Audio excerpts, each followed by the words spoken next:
আমার নিজের যেটা মনে হয়, আমি রেগুলারলি পড়াশোনা করতাম, এইটা সবচেয়ে বড় ফ্যাক্টর ছিল।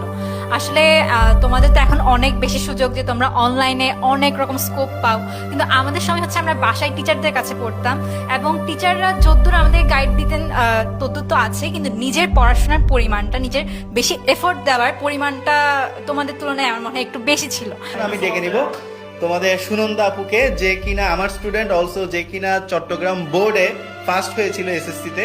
তার টোটাল মার্কস ছিল 1269 1300-তে। সো সুনন্দা, তুমি হচ্ছে Hello. স্টুডেন্টদেরকে একটু বলো যে 2 মিনিটে বলবা সিতে বোর্ডে ফার্স্ট হওয়ার পেছনে সবচাইতে বড় ফ্যাক্টর কোনটা? তো এখন আমি যা দেখি যে সবাই একটু শর্টকাটে সাজেশন ভিত্তিক পড়াশোনা করতে চায়। সাজেশন অবশ্যই অনেক ভালো, কিন্তু আমি এতক্ষণ আসলে কমেন্টগুলো দেখছিলাম, তো কমেন্টে যেগুলো দেখলাম, অনেকে বলছে যে A+ কিভাবে তুলবো, অনেকে বলছে পাস কিভাবে করব, আবার অনেকে বলছে 100 কিভাবে